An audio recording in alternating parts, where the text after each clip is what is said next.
What's up, everybody? Welcome to the Tony's Picks Look Ahead show here. Ready to break down Friday, February 20th action here.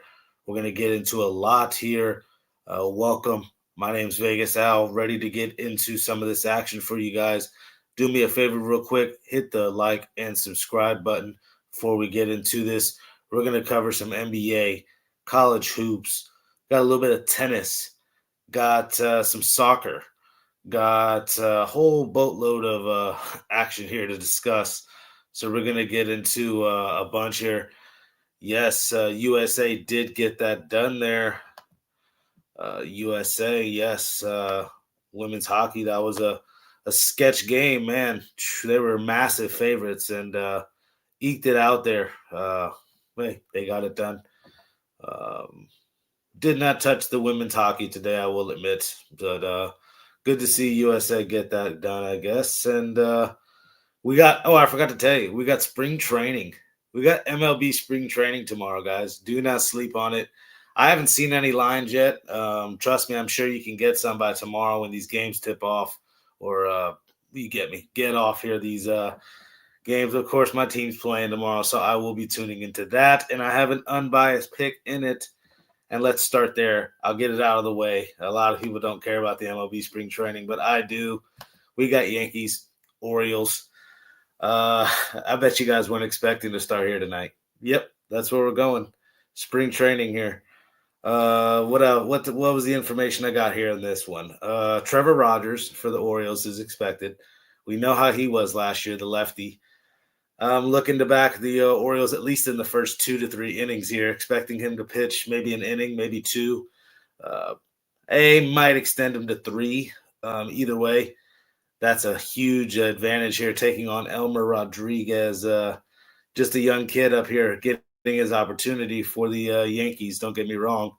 A dream probably for him, and expect him to pitch as hard as possible. But you look no Volpe here for the Yankees. Westberg or Holiday, the Jackson Holiday here for the Orioles, he won't be in as well. You look, Yankees batted 192 here versus Rogers. This is quite some at bats too. They've faced a divisional pitcher here like this from the Orioles. Rogers quite a bit last year. Judge 1 for 8, 4 Ks in his career. This one taking place in the Sarasota facility here, Orioles area. So I like the Orioles to get this one done, as bad as it is for the Yankees to fade them here in their first game. Yep, I'll do it. Give me the Orioles here. First game of the year. Starting the year off right. All right, we got Royals and Rangers. This one taking place here. Surprise Arizona, Surprise Stadium here. Royals and Rangers. You got me. Rangers, 2023 World Series champs. A lot of guys still on the team, but obviously not the same. A couple years past now. I don't know. I know this core still expects to get there, and front office, etc. So plenty of expectations. Don't know who's pitching for Rangers tomorrow. This is why I'm just going to gloss over the games. Looking like Kolek here for the Rangers, or for the Royals, excuse me. 79 innings last year, a 4.18 ERA, 1.31 WHIP. Just off that information alone, I can trust him to go at least 2-3 innings for us. This is a big step up spot for him. He may try to, work his way into the rotation this year. So, yeah, give me the Royals here minus the 125-ish. I'm hoping for. Again, we'll see the prices. I'm waiting on lines here. All right. White Sox, Cubs. Let me be a little quicker with these. This one taking place in Mesa, Arizona. Jameson Taillon versus Gas Cannon here for the White Sox. Cubs first 5, Cubs first 3 innings. Again, I'm going with the route of who I backed the 3rd and 5th inning. I'm sure pretty much going to try to back all 9 innings. If I get caught at the end with some guys I've never heard of, it is what it is. But spring training baseball, pizza money. Yeah. D-backs, Rockies. This one, Scottsdale, Arizona. D-backs, 12 guys on the injury report to open up spring training here. Corbin Carroll, A.J. Puck, Corbin Burns, the big-time pitcher. We know him. are the big names. Chris Bryant, really, for the Rockies, the only guy I was looking at that should not suit up. Still on the IL. What, new year, new Rockies, I'm just reading what I typed. New year, new Rockies. That's the way I'm looking at it. Are they going to get this done? I don't know. First spring training game. Everybody feels like this is a new year. Let's see if the Rockies turned a corner here. I'll be looking to take the Rockies at some sort of hopefully plus money. All right, we got Padres, Mariners. We got Dane Dunning here on the mound, expected tomorrow for the Mariners.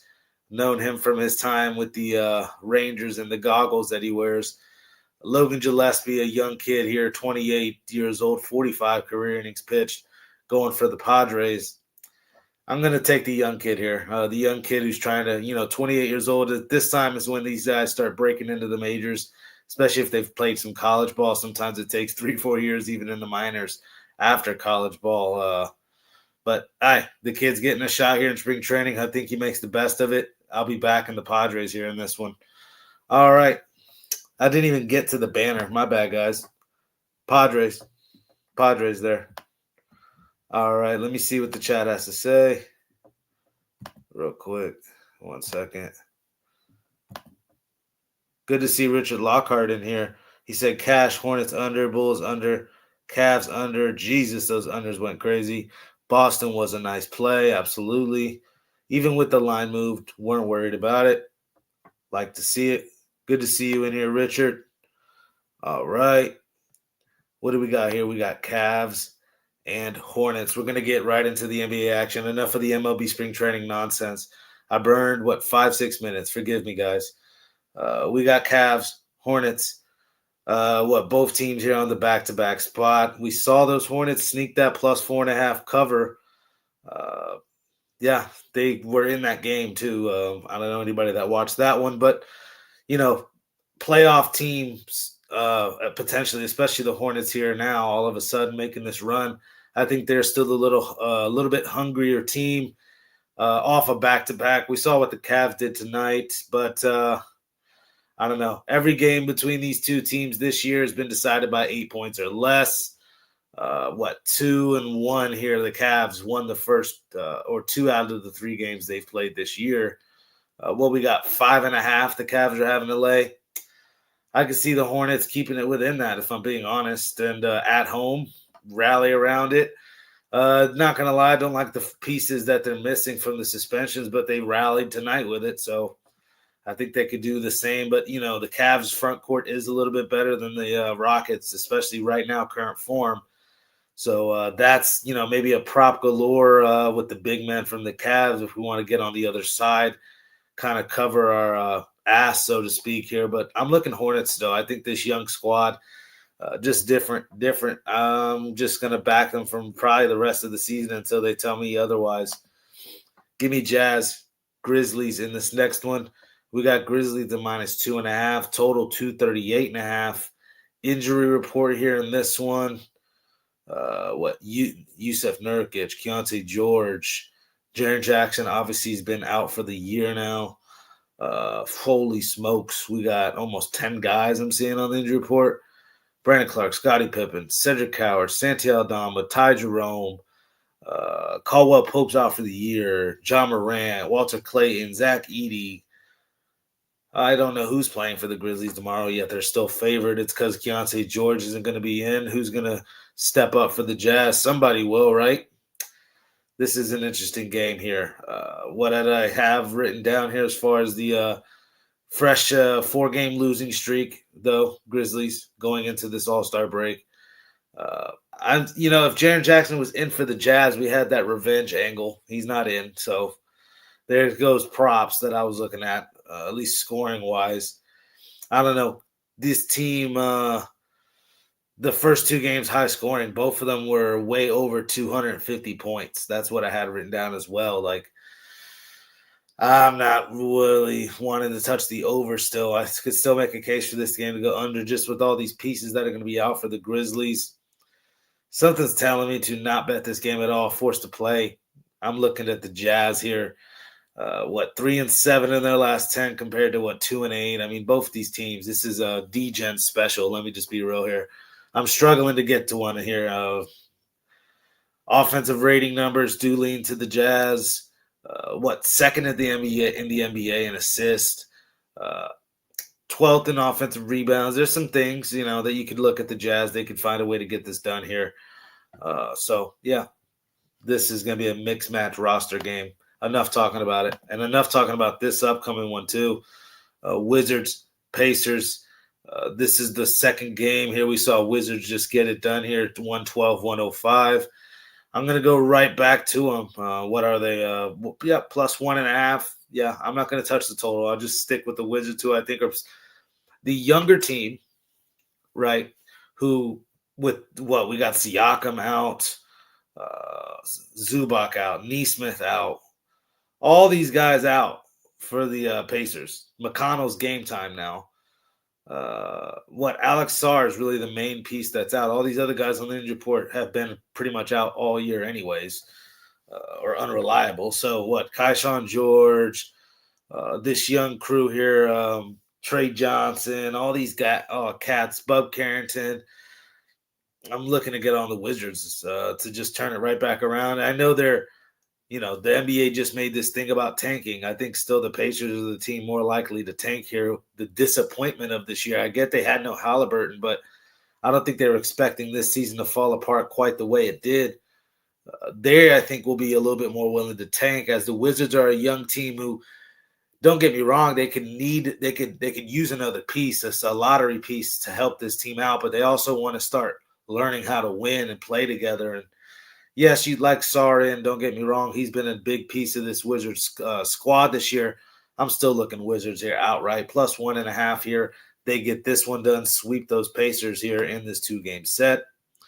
We got Mavs, T-Wolves. What do we got here? Timberwolves minus the 12.5, total 238.5. No Cooper Flag, Christie's game time, Caleb Martin and Gafford game time. And I'm seeing a clean injury report as of right now for the T-Wolves. So you would think automatic play here for the Timberwolves, right? Look at the Mavericks, 9 games lost in a row. What else I have written down here? A bunch of stuff. Final 2 home games before a 3-game West road trip here. So I think the Timberwolves do want to play hard these final 2 games at home. I know it's right after the All-Star break. Everybody wants to get out of the break real nice and with a win. So at home, we got 2 here at home. Let's bang them out, do what we're supposed to do, and then head out on this West Coast road trip. I think the Timberwolves could be a team to possibly look to back. We might have to lay some spreads here with them, and I'm probably gonna have to lay it here again, minus the 12.5 with them.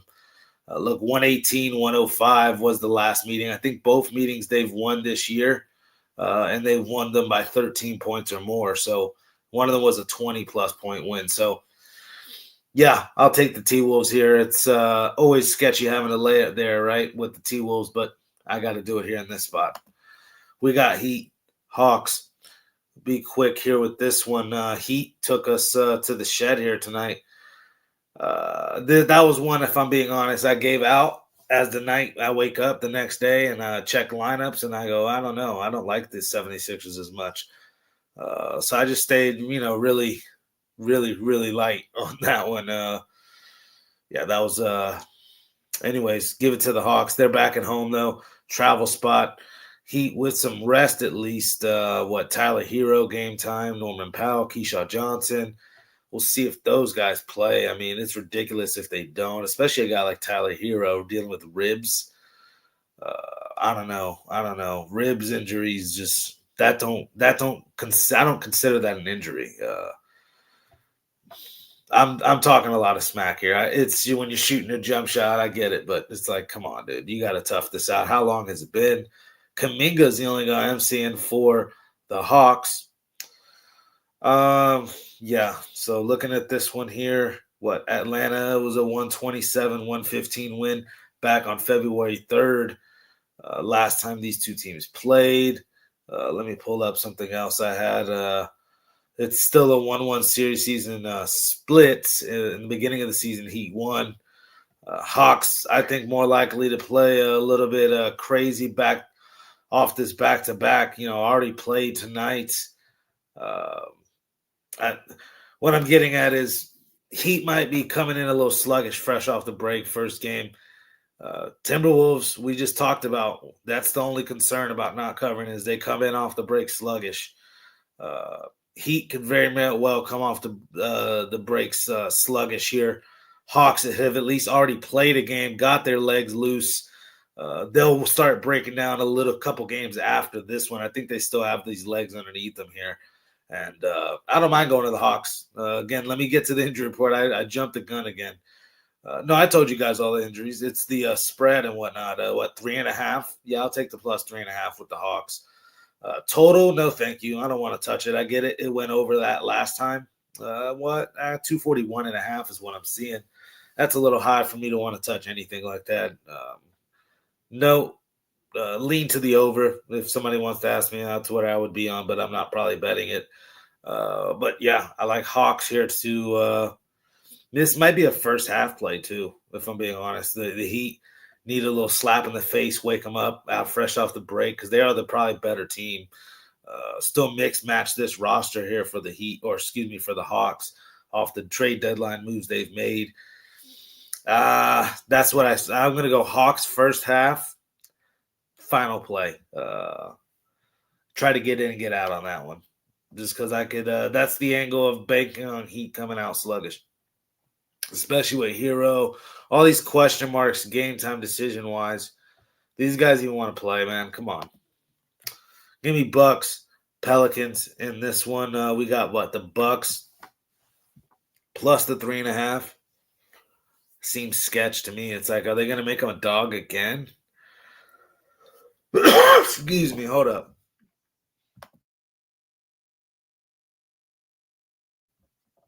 They're going to make the Bucks a dog again after they outrighted them like that. Granted, it was a struggle. That was an overtime, 141-137. I like the over. I just think it's a back and forth track meet again. Tell me right now you guys don't like the Bucks backcourt here. Cam Thomas, Ryan Rollins, and Kevin Porter. Yeah, I can rock with that backcourt any given day. I'm interested to see what those three guys could do if they could stay around all together next year. Maybe Giannis does come back again. He's obviously out. Miles Turner's out. Taurean Prince is out for the Bucks. They can pretty much mix match without these guys. Bobby Portis, Kyle Kuzma, expect big days out of them in the front court.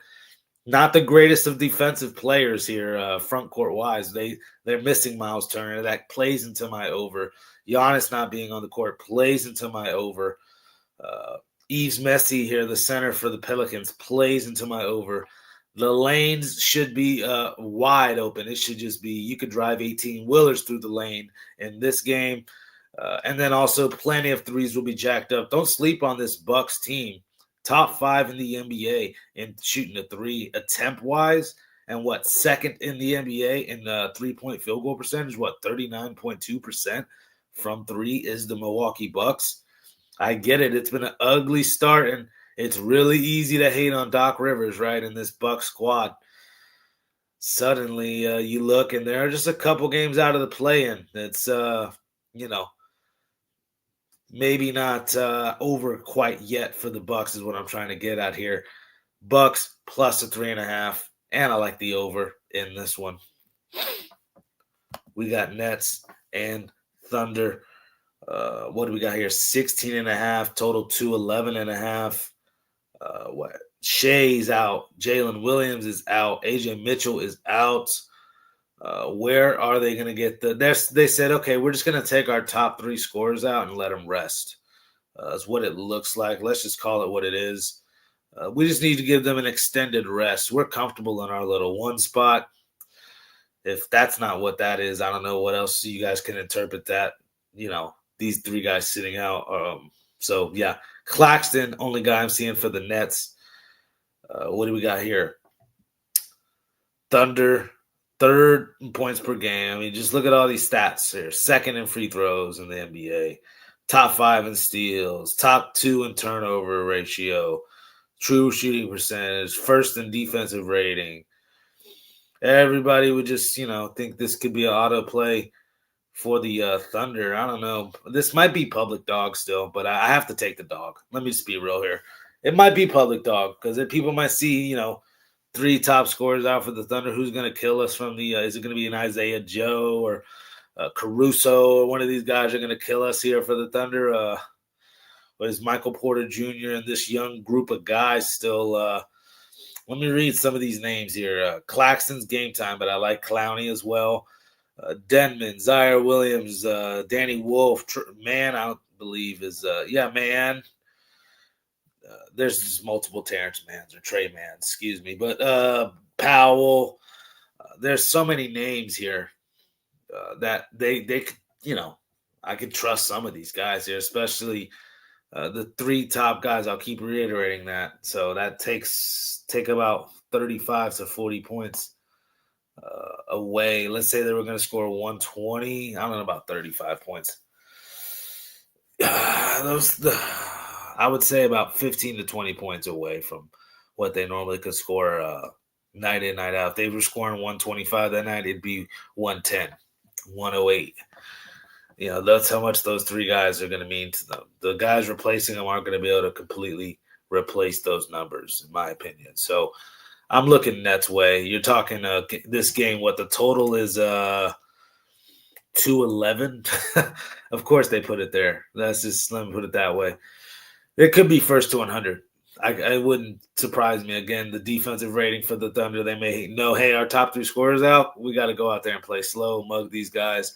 You look at the pace, 17th and 27th, these two teams. So it's not like they're not going to be scared to shut it down here. Michael Porter's not scared of just shutting it down and doing some shot clock cheese here. Anybody that's played 2K, shot clock cheese, Michael Porter Jr. here. We'll run the shot clock down to the 2 seconds left.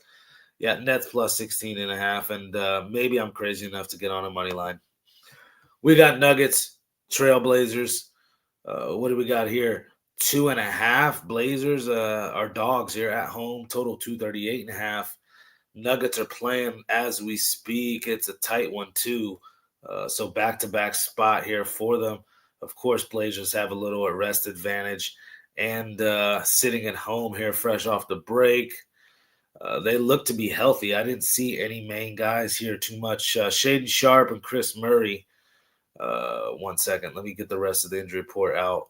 Right. This thing. 1 second, man. Thibault, Murray, and Shaedon Sharpe.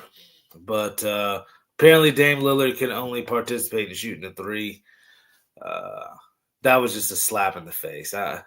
I don't care. I'm not a medical expert. If you're a doctor in the chat, let me know. But that's just ridiculous that you can compete in a 3-point contest, but you can't play in the. That's just unheard of. I don't know. It's a bad look. Bottom line is, it's a bad look. I don't care what you guys say. It's a bad look. Peyton Watson, Aaron Gordon, Tamar Bates here are going to be out for the Nuggets. All right, I think the Trailblazers still get this done here, plus 2.5. I think it's a sketch buy low price line for the Nuggets. People are going to jump all over Denver here. Holy smokes, minus 2.5.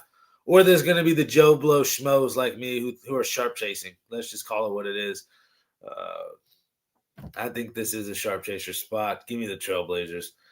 Let's just call it what it is. Avija, what do you call it? Denny Avija. Drew Holiday, who's old, but he's still in there, fighting away. Jeremy Grant, good for 20 points any given night. Matisse Thybulle, is he on the injury report? He is. He's at game time.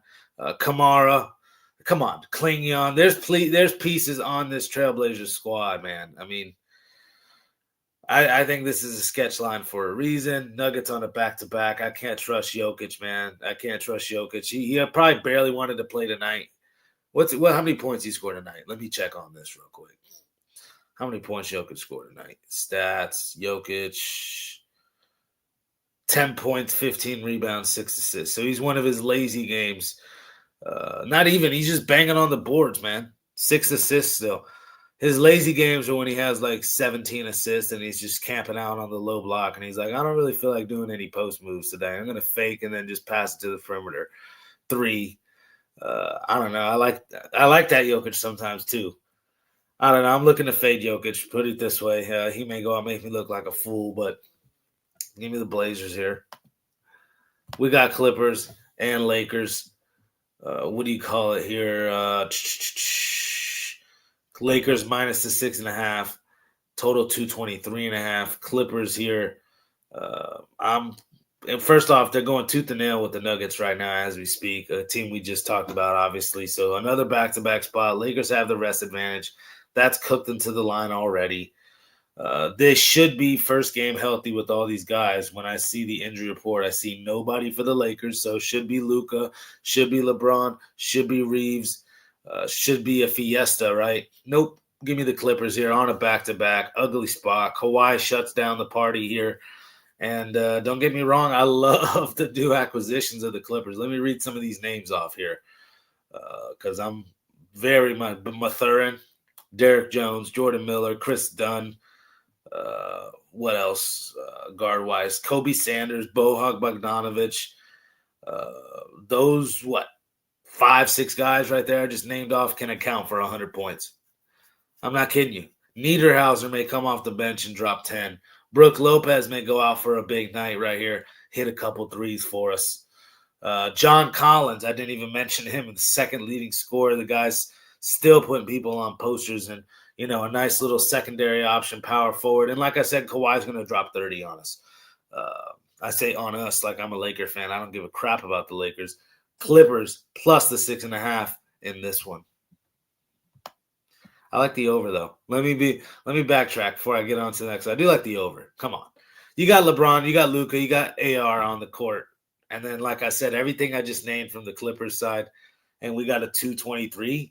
I don't give a crap if it feels baitish, lowish.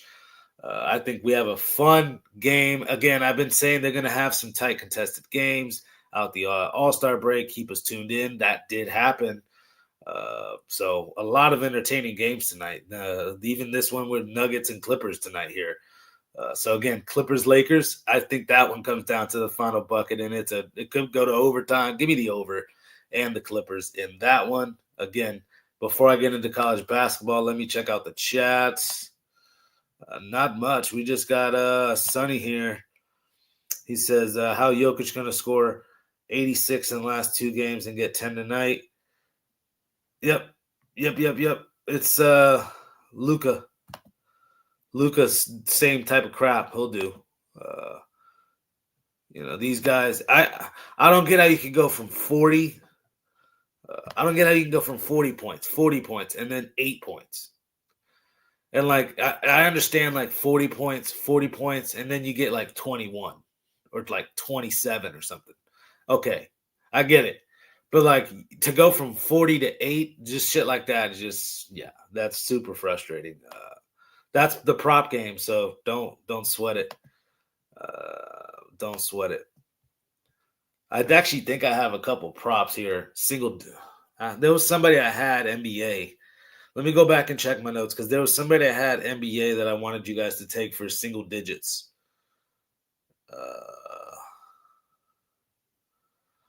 Oh, man. Let me find it. It was single digits. Screw it. It might be in college then. Let's go to this first game here. Kinesis and Ryder. First off, I'll be quick with this one. Kinesis, losers of 11 straight. Riders, losers of 4 straight. Toilet Bowl we have here. Ryder 3-22 at home. Desperate. Should get a win. The minus 1.5 point favorite for a reason. Flash Burton, Zion Cruz, 2 guys I've talked about if you're an avid watcher of this show. Jacking up 26% from beyond the arc. It's Julian Julian Newman. Anybody know that name? Shout out to Julian Newman. Giving shout outs to random people here. That's basically those 2 guys. They're 6'1", 6'2". Yeah. Give me Ryder here in the absolute DGen Bowl.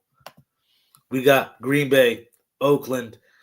Oakland blowout first win between these 2 teams. I'm sitting here trying to read this crap, man. I just got to talk. Oakland blew them out here in the first game, right?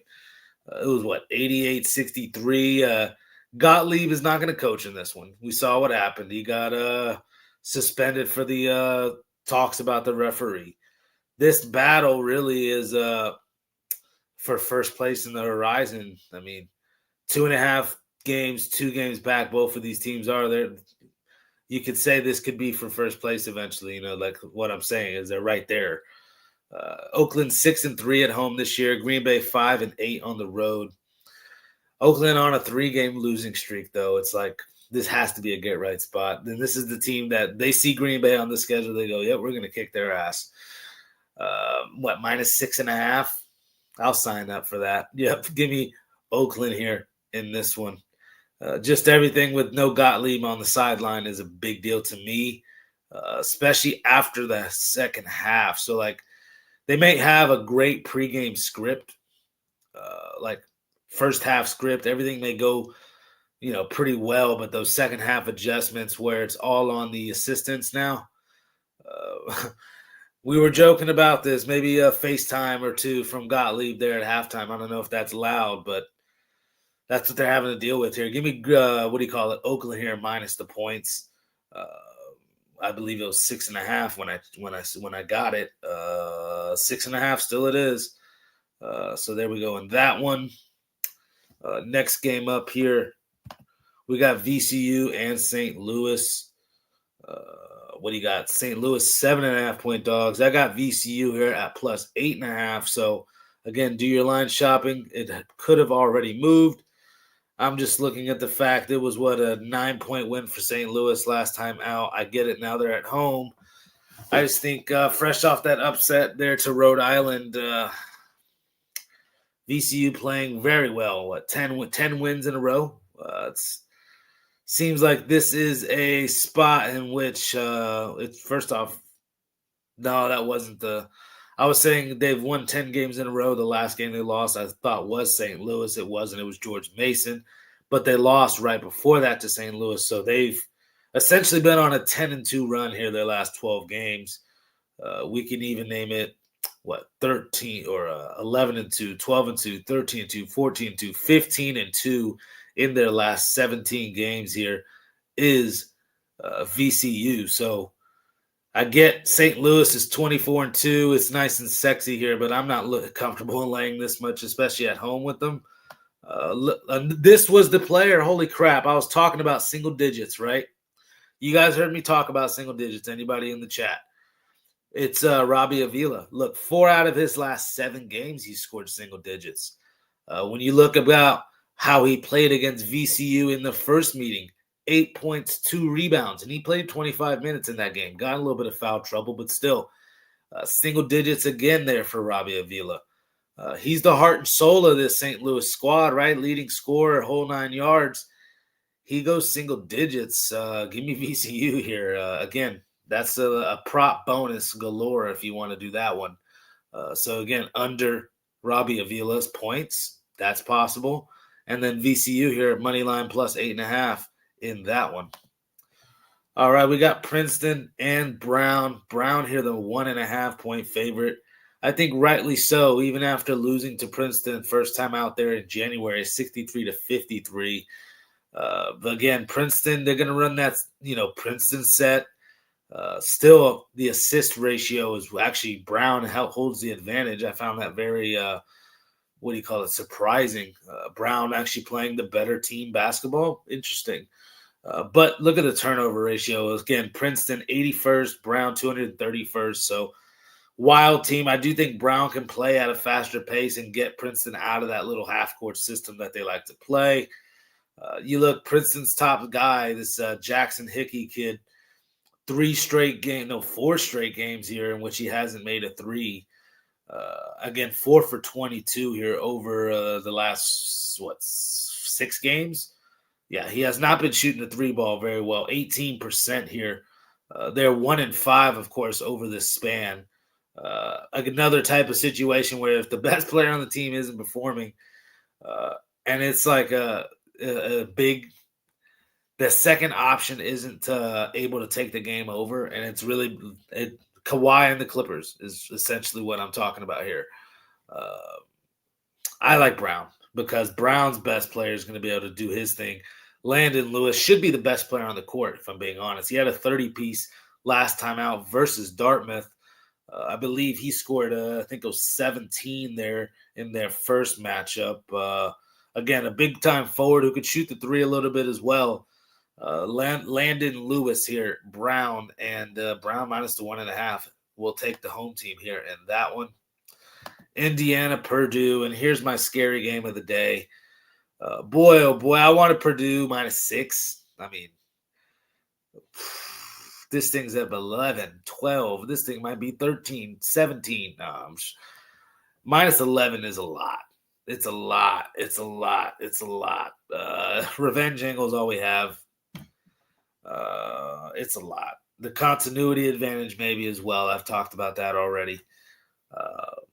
These guys have played Kaufman, Wren, and Lawyer and Smith. And they've played for quite some time. You guys heard me talk about Carr, the emergence of him, Clough. There's some pieces on Purdue. I think they're a lot deeper than Indiana, and Indiana's still first-year coach here, new system. DeVries and his son here. Didn't look great last time out there versus Illinois. I'd argue Purdue's played tooth and nail with Illinois. I mean, they could, on any given day, beat Illinois, even though I think Illinois is slightly better than Purdue. I'm just looking, I think Purdue's still the upper echelon of this Big Ten for a reason. I think they whoop up on Indiana in a rivalry game here. This is a big rivalry, Indiana-Purdue. This one dates back quite some time, clearly in-state as well. Give me Purdue Boilermakers here to get this one done at home. Again, 11-3 at home this year, and they've been losing to really just the top of the food chain teams there on their home court. So give me Purdue here in this one. Minus the 11. I get it, guys. We got Bowling Green and Miami, Ohio. We got SF Niner in here. Blink twice if you are in danger. I think I blinked 3 times. I hope SF Niner's doing all right. I heard some health things. Not to put your business out on air. I just hope you're doing good, SF Niners. Good to see you back in here. I was picking on you a little bit with that Seahawks game. It is what it is. Not to bring up old bad news, but really hope you're doing better. We got Bowling Green and Miami, Ohio. What do we got here? Miami, Ohio, minus the, I believe it was 8.5. Yes. Miami, Ohio, minus the 8.5. I'm not interested in laying it. Sorry. So this is the strategy I've been taking last couple. I didn't. I even got on UMass like a douchebag. Miami, Ohio at buy low prices, take them at this point, especially until the last game when they play Ohio, because that's their upset spot. I think last game of the regular season is when it's choke mode. It's like, oh, they'll be real tight about that undefeated season. They still may get it done. And they still may win this game versus Bowling Green, but I think Bowling Green's live. I'm sorry. I just do. This spot, Ohio spot. Because look, we look at Miami, Ohio here. Let's just look at their schedule. So they got Bowling Green here. This is a spot that they could get, caught. Eastern Michigan, I think they handle business. Western Michigan, again, both of them on the road though, but I think they handle business. Toledo, step back this year. It's not that easy, but I think they can handle that one. It's at Ohio there, March the 6th on Friday night, where potential first loss. However, another Ohio team here could get this done in Bowling Green, and it would not surprise me. You're catching 8.5 points. Look, Bowling Green is top 3 in the nation. I get it, they play in the MAC, but top 3 in the country in stealing the basketball. That's something to think about. I mean, come on. They could force some turnovers here, get some easy buckets in transition. I'm not mad at that. Oh, what are they? A top 20 defensive rated team in the country? Are they going to close out on these Miami, Ohio shooters? They better. 40% from 3 is Miami, Ohio, 3rd in the country. So I'm just being a hater at this point, but I can find ways to always get on the dog here with plus 8.5 Bowling Green. I named some reasons. The defense is what they're going to have to rely on. Again, it was an under type game. No, it was 93-83. Excuse me. I thought it was 73-63. It was 93-83. So, again, total at 153.5. I will be honest. It's been blind betting Miami, Ohio overs, and you're freaking in a yacht right now, popping bubbly. So, yeah, I'll take the over, and I'll take Bowling Green plus the 8.5. This time they keep it within 10. That's how I feel about it. Miami, Ohio is going to struggle. And that last game of the regular season, I've already told you, is my spot. I'm calling it. They go down. Oh, wait. We got some soccer to talk about. Here. What do you call it? Let me just get to the chat real quick. Good to see SF Niner. Yep. What do we got?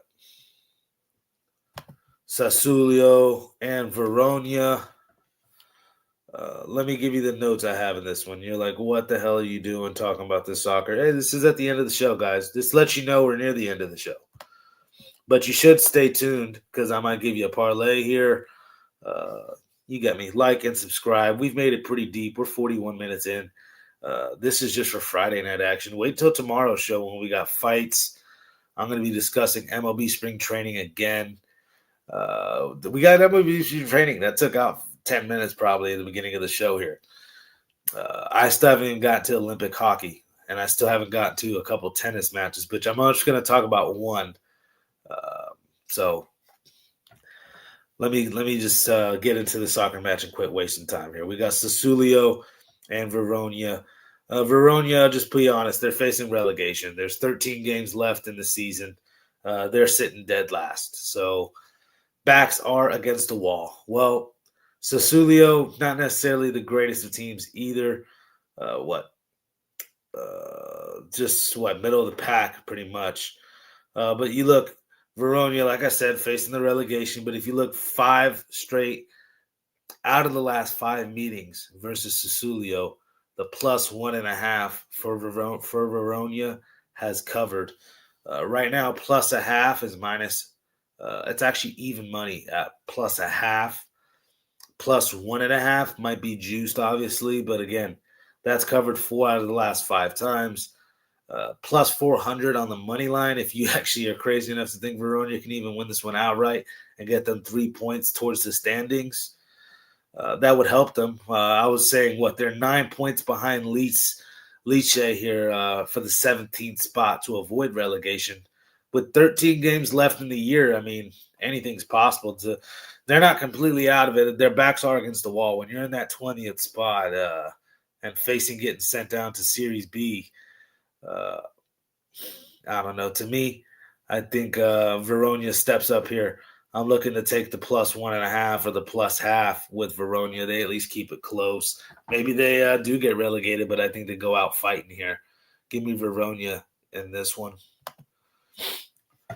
Here's a tennis match I was wanting to talk about. There's a couple I could talk about, and I'll have one up on the site. We got Casper Ruud and Sebastian Cordia. To me, Cordia, I was surprised to see he was the favorite. I'm seeing minus 130. I'm seeing minus 115. So do your line shopping if you like Corda. Me personally, I don't. You look Casper Ruud 2-0 head-to-head. Beat him once on clay, one on hard court. You look last 8 matches, pretty much even both guys. Ruud 5-3, Corda 6-2 in their last 8 matches. It's just the head-to-head that I like, number one. And then me just knowing a little bit about tennis, I'm like, who's this Sebastian Corda kid? He's 25 years old. Only 2 titles to his name. I mean, I've heard of him a little bit, but I definitely know who Casper Ruud is. The guy, 14 titles at 27 years old, at top 10 type talent amongst the world here. Obviously, Cordia, the 6'5", long frame, has a very good serve, but so does Casper Ruud. So the battle of 2 guys with a nice serve, and then I think Ruud at times has been a little fleet of foot. Don't get me wrong, volley wise, but I think in better shape and current form starts the year here. I like Casper Ruud to get this one done, so I'm looking Casper Ruud's way, and you get a little bit of plus money. Again, I'm just simply taking the better tennis player in this one. I don't think he should be a dog. I think he's getting a little disrespected by the books. I guess they're trying to go youth is the way to go in tennis. That didn't work out so much for Mira Andreeva. Shout out to anybody that got on that Anna Samova pick. We did get a little lucky there at the end, but hey, we'll take it. We're almost done. We're almost done, guys. We got Finland, Canada. I'll be short and sweet. Just take Canada as my first leg. You could take the -1. And then my second leg in my hockey parlay for the Olympics tomorrow is taking USA -1. You two-team those at -141 odds. I think that's the best you could do. Of course, you got pushes involved when you do that. You could take them both on the money line. Let me find the odds on that. I believe it was in the -200s. Let me double check that because you got -800, -455. You're like, why are you doing this? Why don't you want to just touch any of these +1.5s? You can if you want to. It wouldn't surprise me to see blowouts, and writing on the wall. We want to see USA versus Canada, and we're going to make sure it happens type crap. 1 second. Let me put this in. The book's acting slow. Excuse me. For you buffoons that want to do this type of crap, -259. Disgusting. United States, Canada, two-teamer. That's just on the money line. If you want to take the puck lines, which right now I'm seeing -2.5 for Canada at +115, -2.5 for United States at -135. Those two-teamed, and I think that's terrible. It's +274. Yeah, I could see two blowouts, but let's take the +2.5, +2.5. Again, +274. Forced to play, I think there's value on that. Slovakia and Finland, +2.5. Again, I'm giving you guys ways to kind of be on both here. I know it's trashy to do. I don't know. You'd have to parlay Canada with something and parlay. I don't want to touch this -800. That's no, thank you. I don't know. So +2.5 Slovakia, maybe. Again, I just wanted to discuss some Olympic hockey with you guys. More than likely, if I'm betting these, it's probably going to be on some dogs. So I'll leave it at that. But there you have it, guys. I touched a bunch of stuff. I mean, I don't even know where to start. I think I got MLB spring training in. Had to talk about that. Had to talk about NBA. Had to talk about some college hoops. Gave you guys a soccer. Gave you guys a tennis. Talked about Olympic hockey. What more can you guys ask for? I mean, come on. Thank you guys very much. Have a good night. Make tomorrow a winning day. Like and subscribe as well before you get out of here. Click the link in the description. Actually, before I get out of here, I will do some chest pounding. And it's nothing to really be that braggadocious about. We just had ourselves a pretty solid day, a 2-1 day today.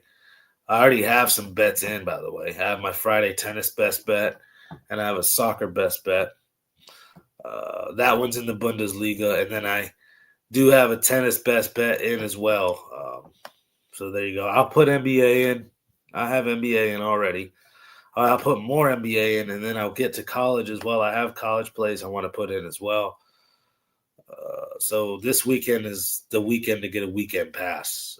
Let me show you this 7-day or a 30-day pass, or excuse me, a 3-day pass here. Get you all these picks that I'm putting in at a way better value. So nothing wrong with scooping up one play for $19, but I'm putting in a bunch of others. So it's hard to get mad at me for losing one play when you could get on a long-term pass and see everything I'm putting in and just bankroll manage your way with me here. We're on a solid little, how many bets was that? Jesus, 1 and 1, 1 and 2, 1 and 3, 1 and 4, 2 and 4, 3 and 4, 4 and 4, 4 and 5. Yep, we're on a 5 and 5 run, of course. Yep, a little 50-50. That's how we are last 10 bets. Which again, that's translated to last 7 days. Oh, actually, I'm up on the 7-day leaderboard. Last 30 days, we're up about 3 units. So started January off rough. So there's that. And about 8-9 units I need to get back to be on the yearly leaderboard. It's not that big of a deal. I know that sounds like a lot, but January ripped me apart. Really like January 13th through I'll take that back because the January New Year, I got knocked around. What do you call it? Like first through the third got knocked around. What's up, double seven fire? That's peace. Man, these glasses suck. Let me get out of here, guys. I'm talking too much, ranting. Appreciate you guys, man. Y'all have a good night. Make it a winning one. Peace.